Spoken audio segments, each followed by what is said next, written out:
Welcome back to the channel, everybody. We're wrapping things up in the wonderful month of February with our romantic movies and stuff. This is Rachel's Never Seen. I'm Drew. This I'm is Rachel. my fiance, Rachel. And we wrapped it up with a movie that's, it's probably in my top 20 movies of all time. And it's definitely in my top 10 musicals of all time. And that's Moulin Rouge from 2001. Voulez-vous coucher avec moi? Ce soir? Ce soir? Did you ever look that up, see what that translates to? Oh, I definitely know what that Okay, means. good. I'm just making sure. No, I know. I never mind.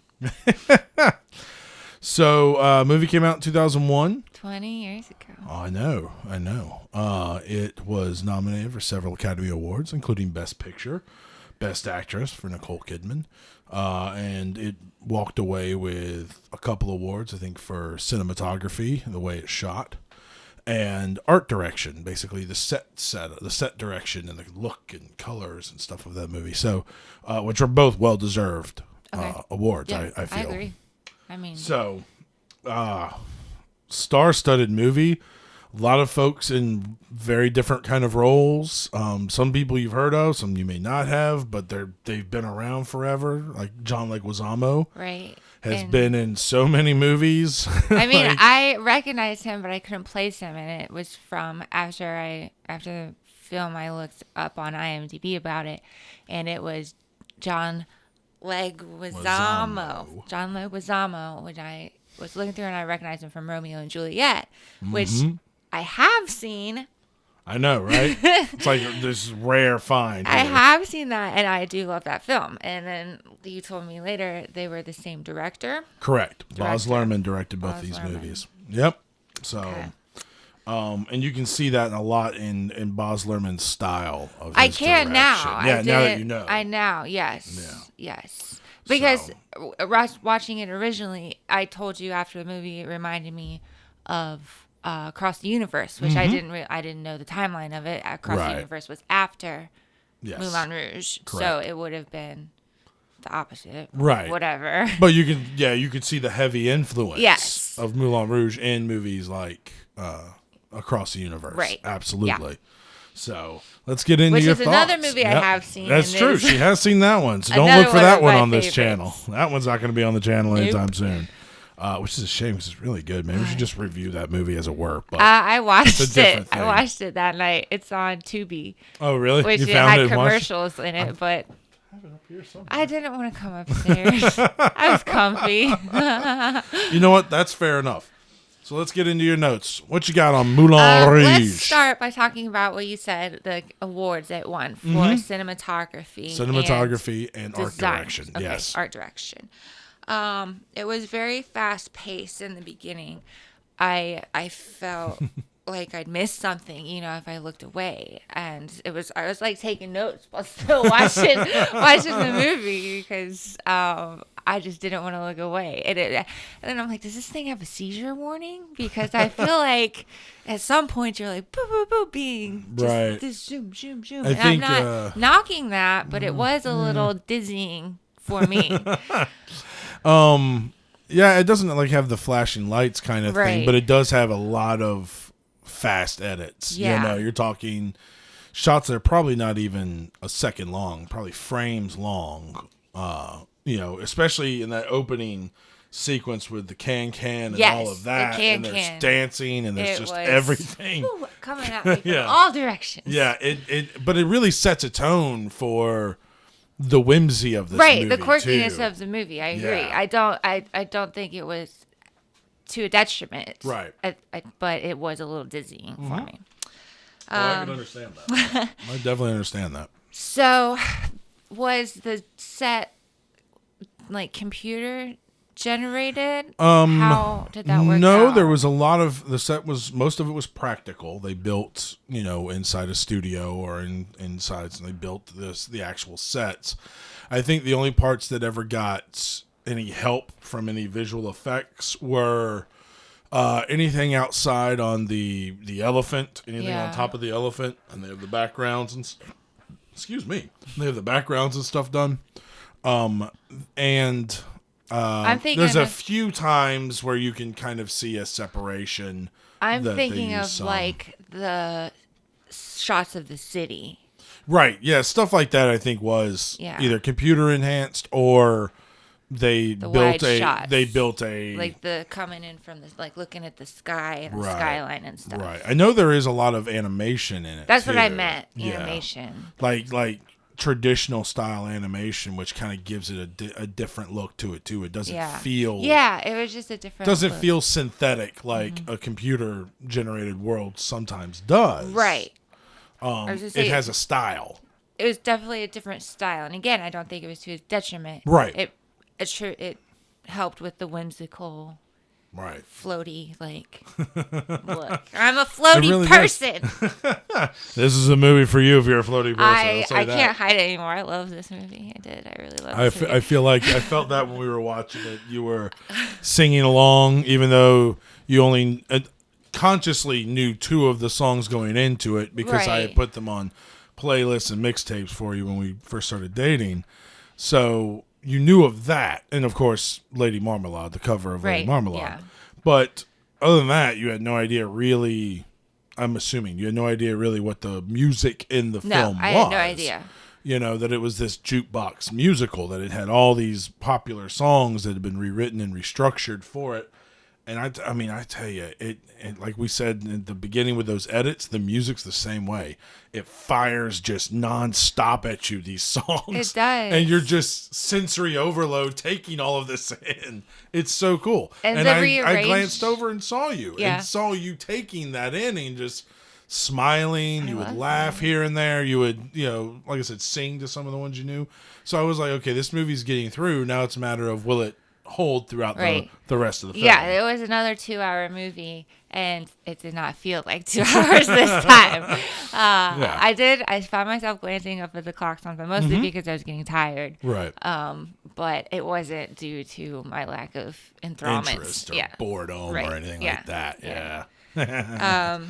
It's cool. I'm really glad you liked it. I'm looking forward to hearing what else you have to say. So the music, segueing into the music, the rearrangement. So I had known you put your song and Elephant Love Medley on a Various playlist for me. playlists. Yeah. And now I understand why it's called Elephant Love Medley. I was Right? always a little confused by that. Right? I'm like, okay, Yeah. elephant. What does elephant have to do with anything? Now I get it. But the Your Song is one I'm thinking of specifically, where they have the opera Yes. interspersed without it, and it's just It's amazing. wonderful. It's and amazing. disclaimer, like, I live for music, and I'm trying not to speak in hyperbole here, but like I live for music. It's true though. That's not hyperbole. And yeah, it was just beautiful. The soundtrack is beautiful. It's an incredible soundtrack. Not just what they used in the film, but the covers and stuff that find their way onto the actual soundtrack. Yeah. Are very good too. It is a feast for the eyes and ears. This film, watching it again. Now, this isn't one that's like if we've had the last few times where I'm like, I haven't seen this, In a this while. century. Yeah. This one is one of my rainy day movies where if I'm sick or it's just a glum day and I just need something on to pep me up, this is towards the top of the list of being put on. This movie is always just that bright, vibrant joy of a film. Yeah, my gosh, I need that with the weather we've had. Oh, I know. That's why I couldn't put it on last weekend when our weather was horrendous here. I couldn't put it on last weekend because I knew we were watching it soon, and I didn't want to go ahead and watch it then. And then, you have to wait a week before we record anything. So do they really sing the character, I actors? think everyone sang their own part except for the operatic singing that Jim Broadbent's character, Harold Ziddler, had to do a little bit of. Okay. I think that was dubbed over. But other than that, everyone did their own singing. I always respect that. I love that. Everyone did their own singing. Okay. Well, I have to say, I find Ewan McGregor, right? Mm-hmm. I find him pretty attractive. Yeah, I said, Ewan if that's McGregor. really him singing. It is. And then I said, ugh, that beard. And then I realized later, I really only found him attractive when he was singing or had a beard. So the entire movie. No, he was baby faced sometimes sitting in his typewriter. I know, but for the most part, that movie, about 95% of that movie, he hit the right buttons. Fine. I can't decide what it was my favorite song, Like a Virgin or Roxanne. Yeah, right. They're so different from their original interpretations, and they're so wonderfully done. Yeah. The taking the Like a Virgin, aspect of the original song, which is, falling in love and feeling like a virgin again because of the way someone, touches you. With that person. The connection that you have with that person. Mm-hmm. Taking that and turning it almost into a kind of wolf and prey stalker song. It's very predatory. Is really well done. Like that, I would never have thought of that. To twist that song that way, and I always thought that was really cool of that song. The Roxanne cover, the Roxanne one, is great because it's unexpected for me. It's visceral. Yeah. There's almost a little bit of hate in it because it's the way, without really blaming the hooker, for lack of a better term, without blaming her. Sex worker. Yeah, the sex worker. My apologies. Without blaming the sex worker, and it's more on you for not seeing what the relationship was to begin with. Yeah. It's that kind of internal hate. Like the self-loathing. Like, how could you do? Really you knew better than this. Yeah. That comes out in it. And then to mix it with a tango, which is one of the...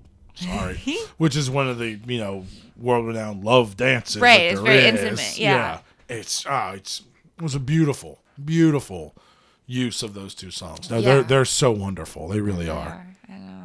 The Moulin Rouge was a real place? Yes, the Moulin Rouge was a real place. I think it was a cabaret / bordello in Paris. And it was around that time, around the late 1800s, early 1900s. Was it accurately depicted in the film? Not even close. Okay, no. I was going to say it wasn't a place for bohemians and courtesans. Not that I know truth, of. Beauty, freedom, and love. I think you could pay to do a lot of those things there, with your truth, beauties, and freedoms and love. But no, my understanding was I believe it was a cabaret / brothel. So watching the movie, I wrote down, I felt it was like a compound where people like lived and worked and played. Mm-hmm. I think it was for the people who worked there. I think it was. I think everyone who lived there, in the context of this movie, everyone who lived there worked at the theater, for lack of a better term. But I'm trying to understand in real life how it was. I think in real life it was just simply a cabaret and a whorehouse. And there were still people that lived in the whorehouse and worked at the theater? Yeah, the girls would dance, do the can dances and stuff like that. The gentlemen of the audience would find them after the show. And pay them and go up and have their way. Yeah. Okay. Do what they had to do. Yep. Okay. So first of all, I have to point out the Doctor Who scarf being worn by the musician, piano player, the pianist. Yeah. Yes. Yeah. And then I looked up later on when I took a bath after we watched this movie because I love baths. And I was reading on IMDb, and it did mention that it was inspired by Tom Baker's character. Oh, okay. Doctor That's cool. Who, I didn't read that. Yeah. I guess I didn't make it that far down on the IMDb trivia. That was what I came to see. I came to see trying to specifically find that. If Doctor Who, if anyone else had pointed out that scarf looks a lot like Doctor Who. Yeah.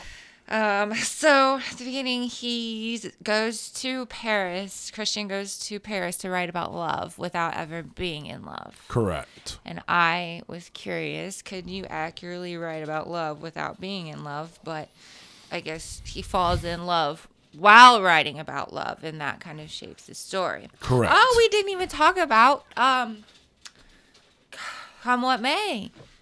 Yeah. Come What May, the only original song in the film. Yeah, the only original song in the film. Correct. Yeah. Come What May. Beautiful ballad. Oh, my goodness. It's an absolutely stunning ballad. Was originally written for Romeo and Juliet. Mm-hmm. And then when they decided not to use it in that film, they, reworked a little bit of the lyrics to better fit this film and then used it here. Which unfortunately, made it ineligible for an Academy Award for Best Original Song in the film. Yeah, because it was technically written for another film. I want to kick whoever. Yeah, there was a lot of people who were not happy about this when that came down. I distinctly remember that in 2001 because I'm a big Oscars guy anyway. I love watching the Oscars. So yeah, he's grouchy. Yeah. No, I'm kidding. That's me. I'm the grumpy one. You are the grumpy one. You don't like watching award shows. No, I like watching the performances at the award shows. Yeah, you like watching the Grammys. If there's music performances involved, I'm all in. You're all in. Yeah. I don't really care about anything else.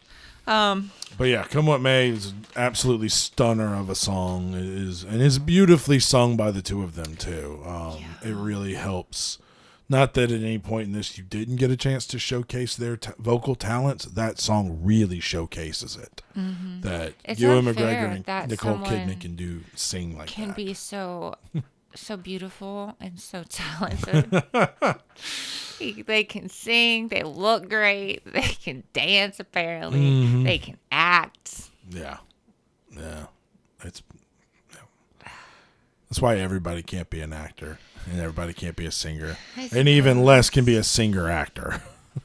Even less.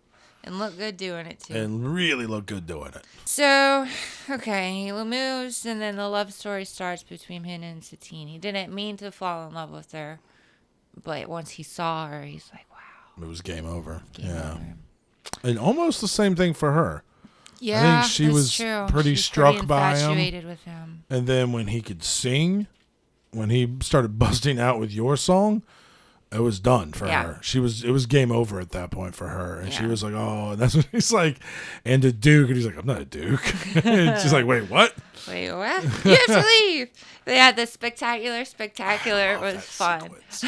I love it. It's all the little jump edits in it, the quick speed ups. Like when Jim Broadbent and he's like moving across back and forth. And he literally makes that noise.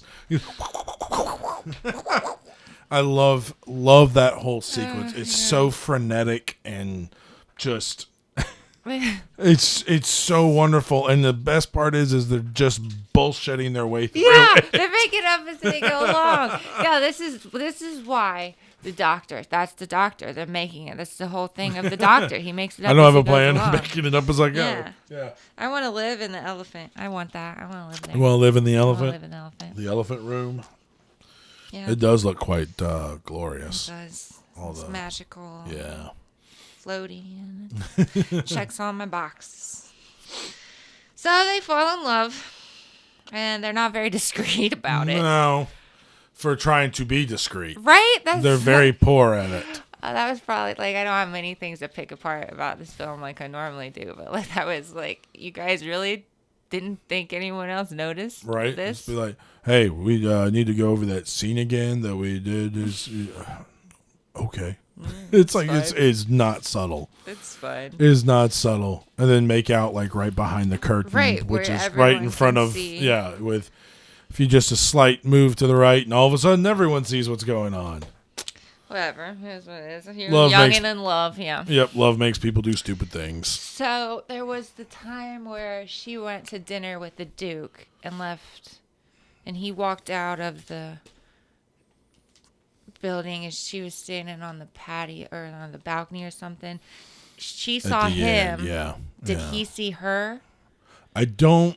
Yeah, I think he did because they both began to sing "Come What May." That's right. Which was their love song to each other, so that they knew that they loved each other. But then the Duke saw him, and then that's when the Duke lost his mind. Yes. Okay. Which, by the way, what a wonderful performance for a villain. Very, like, not over the top in a sinister way. Like, he did a good job of letting this just brew up in him until it exploded. But you could just see an unhinged man behind his eyes that he tried to keep away for a very long time, and then finally it boiled over. Mm-hmm. I think that performance is fantastic. You do love a villain. I do. I love a good villain. I he really loves do. a villain. He reminded me of Sirius Black, honestly, Gary Oldman. Gary Oldman, I could see that, especially the mustache. Sirius Black Gary Oldman. Yeah, absolutely. Yeah, I could definitely see that. There was a line that Satine said that was very powerful for me. I almost started crying. And she said I was only worth what someone would pay for me. Oh. And it was very powerful for me. Yeah. Well, especially for, someone who didn't put a value on herself at all, Yeah. She really didn't. She just did what she had to do to survive. Yeah. To just continue on to live this dream of eventually becoming a legitimate actress. I'll be a real boy. That's mean. Yeah, right. That was a little mean. Sorry. Yeah. I guess I was surprised when Ziggler empathized with her at the end. But as thinking about it more, I guess he's just one of them. He's just I think he very much is. trying to make it too. I think there's parts where you feel that he's a bit of a villain, but he really isn't. I think he acts in the best interest of the whole company as well as, the theater and himself. And sometimes that unfortunately seems like villainous things to do. Yeah. When you have to do these kinds of things, honestly pimping her out constantly, but she is the one who brings in the money. She is the best one. This. She knows this. Yeah, and she knows it too. That's pretty the much thing, accepted that as her lot in life until she makes it, and then she doesn't have to do that anymore. And I think Ziddler really held her in very high regard, he had to do what was. In the wrestling world, there was a term called "what's best for business," and that's what he did. And sometimes what's best for business does not look great. Comes at the expense of other people. Exactly, to everybody else. Is it Ziggler or Ziddler? Ziddler. I wrote with down. a D. I wrote down G. Yeah, Ziddler. I said, I'd also find it difficult to believe someone didn't love me when they bust in to tell me the opposite of that 24 hours ago. Yeah. You gotta make him believe that. I don't know. That was her worst performance, probably because she couldn't get herself behind it. She couldn't do it. She tried, and she really tried on a few of them. She really tried, and almost had him at the very end. Almost had him. I thought. What did I write down? I thought he would leave, not knowing she loved him. Right. I thought that was gonna happen. Quote, paying his whore and doing that. It's a heartbreaking moment in that movie. Was. It's a tough moment. And then she starts singing "Come What May," and that brings them all back. And he realizes that's our song, and that's what we sing to let each other know we still love each other. Yep, all the feels. I love Toulouse. I know, right? I love Toulouse. He's a great character. He is. And John Leguizamo plays him with such gusto. He's just all in on this role. I love him. And considering most of the movie he's on his knees walking around is pretty impressive. Oh, really? Yeah. Wow. Yeah. I guess I noticed. I'm I thought they would just, digitally somehow movie magic it. No, he walked around on his knees. He had little shoes. The way I think of it is think of Cotton Hill from King of the Hill. That's kind of how he was, but he had blue socks on his calves and feet, and so they would digitally erase his feet that way. Okay. And then when he was playing the magical sitar, he was just in a squat position the entire time. Yeah, walking around. I think he had to go to something months and months of physical therapy after that to get his legs back. Is that method acting? Yeah. It's method acting. I got it right. Absolutely. Yeah. John Leguizamo is an absolute beast of a method actor. He's so good. I really hoped we'd get to see the show, or at least in its entirety. Yeah. You kind of do. I was satisfied with what I saw. I felt like it was complete to me. I wanted to see some of it. I knew, obviously, it being a movie, right? We wouldn't see the whole. I'm not going to see another 2-hour performance in the middle of it. No. So if that could have just been a DVD extra, maybe that they just put the whole show on. That would be great. That would be wonderful. If they do that for the anniversary Blu-ray. Moulin Rouge Part 2. The actual show. Moulin Rouge 1.5. And it's just the show. Yeah. Did you say, okay, this is totally off topic. Did you tell me you've never seen The Lion King 1.5? I didn't until we watched it. We watched it once? We watched it when Okay. Disney Plus launched. Okay, that's we all. watched it. I love that one. Yeah. Anyways, did Harold end up punching the Duke? Yep. Knocked the Okay. Duke out Okay. at the end when he was about to shoot them. Shoot Yeah. either Satine or Christian. I thought she was going to get shot. I know that he said, I obviously knew she was sick. Right. And you knew she was dead because they said that at the beginning Yes, of the movie. it was a fatal night. Right. And I really thought she was going to get shot. I Yeah. thought he was going to get a chance to fire the gun, but they were going to dance or whatever, and she'd spin her over in front of him, and she would die. Bullet. Yeah. I thought that was going to happen. Nope. The consumption took her. But the consumption took her. So really, the Duke wouldn't have been able to sleep with her after the show anyway. No, she probably would have still died right where she died. Yeah. I mean, I thought it was interesting the more I was watching this that every time she had a big number or anything like that she would get exceptionally sick after that because she's using so much of her lungs and her lung power, and obviously having TB, that's not doing much for you. And it just kind of would take her out. No. So, yeah, I think she probably literally had one great performance in her, and then that was it, and that's what happened. It's sad to think about. Mm-hmm. It was very sad. Poor Satine. But she got to experience love before she died. She did. That's all. To love and to be loved and to return. I feel bad for Christian and for, the Duke, and really anybody who is in her vicinity because tuberculosis is very contagious. Oh, that ain't no good. It's exceptionally contagious. So there's a lot of other people who are probably going to get the consumption here soon, too, coming out of the Moulin Rouge. But we won't focus on that negative aspect of it. It's all great. Yeah, okay. It's a happy ending somehow. Christian consumed by his grief, and then the consumption withers away quickly to spend the rest of his eternal life with Satine. Maybe. Hopefully for his sake. Yeah. He died in a year or so afterwards, and that was it. Yeah. But yeah. So Moulin Rouge. You have anything else? Moulin Rouge. Nope. No, that's it? That's it.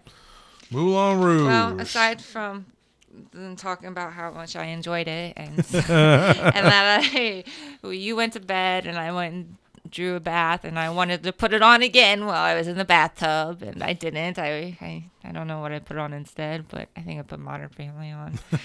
Same thing. Yeah. Same thing. So, if I asked you what you thought I would rate this, would you tell me? Yeah, I'll tell you. Before we talked about it, my gut instinct was you really liked the movie and that you would probably rate it in the upper part of your ratings. I would guess around an 8. Maybe higher, maybe lower, but that's where that was where if I threw a dart, that's where it'd go. Yeah. It'd be at an 8. Because I could tell that you did enjoy it. Another tell was you really wanted to talk about it. I know, we're filming this early. You really wanted to talk about it. And we had to go film. I was like, okay, we have to get ready because we were standing in the kitchen. Started talking about it. I'm like, no, we can't do this. We got to go upstairs. Yeah, we need to go upstairs and do this. So. Yeah. So that's why I guessed my guess would be about an 8. That's your final answer? Yes, final answer. Well, pop out the confetti because it's a 10.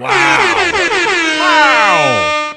Perfect 10. Moulin Rouge, the first perfect 10 of this run. I have no faults with it. I loved it. That's amazing. It's an incredible film. If you haven't seen Moulin Rouge, once again, if you made it this far, why did you watch us first? Go watch the movie and then come watch us. Don't do that to yourself because it's just spoiler happy all over the place. Go watch the movie. It's an incredible movie. Go watch it. Enjoy it. Download or stream the soundtrack and have fun with it. It will put you in just a vibrant mood. As I said earlier, it's a feast for the eyes and the ears. It's an incredible. I saw this film in theaters in 2001 and was blown away by it then, and even now, 20 years later, watching it on TV. Watching it on that, it still blows me away. I'm sorry that I could have had 20 years of this film in my life. But you know what? You've got it for the rest of it. I do. You've got that. And I've got you. Yes, you do. Whether you like it or not, you got me Come too. on, My. I'm sorry. You can cut that. No. If I had to live with it, you gotta live with it. Story. So, 3rd grade, we, do the elementary school holiday, whatever, spectacular. Not very spectacular, but I had a solo. Oh, wow. And it was the Christmas song medley. Like each kid, it was one line, Right. like one line of Christmas. And I took it up a notch. Oh, yeah. And when I say took it up a notch, I went. When they go low, we go high. And I went high. My line was, "Oh, come all ye faithful." Oh, wow. And it was. Yeah, you belt that one out, though. You really belt that beginning out because you're calling. Oh, my. I wasn't good. I didn't want to do that. Thank God. That's why I leaned back and only said 2 words. But yeah. Jeez. Yeah. That's rough. I was off key. The hell you say. Oh, well, thanks again for watching, folks. This movie does a wonderful job of segueing us from our romantic films into musical March. So, running through musicals through the month of March, which will take us through April, where we're going to take a break in April because we're getting married. And, we're going to take a break so we can get married and enjoy our married do the married life thing. Do that thing. And then we'll be back in May with other movies and stuff. But for right now, we're out of the romantic movies and into the musicals, which, some of these are romantic. Some of them are not even close. So we'll see. Okay, yeah. I don't know what I was going to say. I was going to ask. It's not important. Never mind. Good call. So with that, we'll see you next week. Bye.